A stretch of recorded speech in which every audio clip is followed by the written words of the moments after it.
Welcome to The Explainer. Today we're diving into Mussar, a really old Jewish spiritual practice that's getting a new life as a powerful toolkit for personal growth.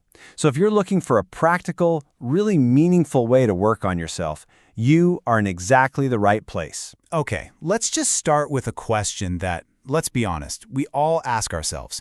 Why is it so incredibly hard to be the person we actually want to be?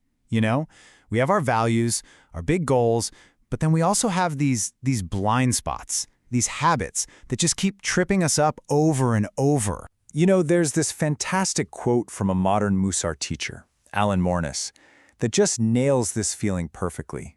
He talks about the things that dunk you in the same soup time and time again. And you know that feeling, right?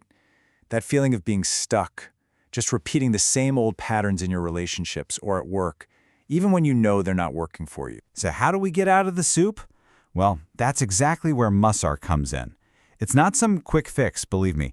It's an ancient path, a discipline that's designed to help us find our footing and, just move toward a sense of balance. So what is Mussar? Well, at its core, it's all about working on our inner character. It's not just about following a list of rules. I heard one teacher put it perfectly. Mussar is about teaching the heart what the mind already understands. It's a whole framework for closing that gap between the person we want to be and the person who actually shows up every single day. And look, this is not some new wellness trend. The ideas go back over 1,000 years in Jewish thought.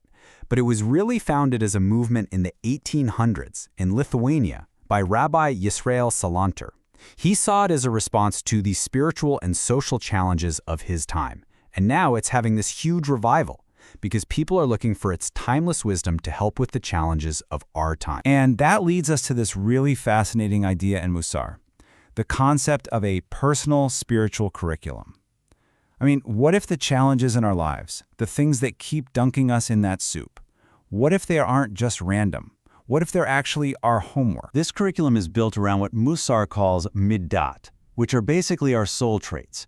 So think of things like humility, patience, generosity, even anger. But here's the key idea. Mussar says no trait is inherently good or bad. The real work isn't about, stamping out our flaws. It's about bringing all of our traits into balance. Let's make this super concrete with patience. We all know what too little patience looks like, right? Road rage, snapping at someone you love. But Mussar points out that too much patience can also be a real problem. It can turn into just inaction. It's what lets a bad situation at work drag on, or what stops you from speaking up when you should. The goal, the sweet spot, is that healthy, active, discerning middle ground. So your personal curriculum is made up of traits like these: humility, gratitude, order, trust. The very first step is just to look at a list like this and ask yourself, okay, where am I a little bit off balance? Where do I have way too much of one thing or way too little of another? That's where you start. Okay, so we've got the what. Now, let's talk about the how. Because Mussar isn't just about thinking nice thoughts. It's a very practical, hands-on discipline. It's all about doing. The path is actually a pretty simple 3-stage process. It all kicks off with awareness, just noticing your patterns, your triggers, without judging them. Then comes action, where you practice taking these small, deliberate steps to do something different. And the ultimate goal is transformation, where those new actions literally start to reshape the impulse underneath it all. So what does that action stage really look like? Well, it's not about waking up one day and suddenly being a totally humble person. It's about picking one small, concrete action. So if you lean toward arrogance, maybe you just practice letting everyone else in the meeting talk before you do. It's a tiny stretch toward balance that, when you do it enough, builds a whole new habit. And there's a whole toolkit to help you with this. People who practice Mussar often focus on one soul trait for a week or two, using journaling to get aware.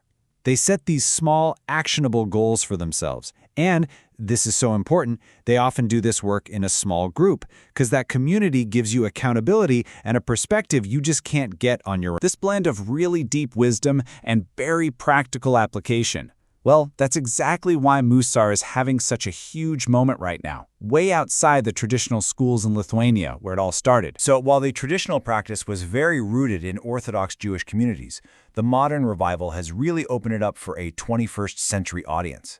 It's mostly in English now, often uses universal language that avoids God talk, and it's incredibly welcoming to people of all backgrounds, all faiths, all levels of belief. And you can just see how broad the appeal is here. It doesn't matter if you're a spiritual seeker looking for a practical path or a parent just trying to find more patience. Some people literally call it an instruction manual for calm parenting, or even a professional trying to be a better leader. The audience is so diverse, but the goal underneath it all is the same: learning how to be a better, more intentional human being. Now, it's probably worth making a quick distinction here. You've probably heard of Kabbalah, right? Another part of Jewish spirituality. Just think of it like this. Kabbalah is spiritual, mystical. It's about exploring hidden, cosmic realities. Mussar is spiritual, practical. Its laboratory isn't some ancient, secret text. Its laboratory is your commute, your dinner table, your office, your daily life. So really, Mussar is a bridge. It's what connects your highest ideals with how you actually act in your real life. It's about making sure the person you are when you're meditating or praying is the same person who shows up in a stressful meeting or when you're dealing with your kids.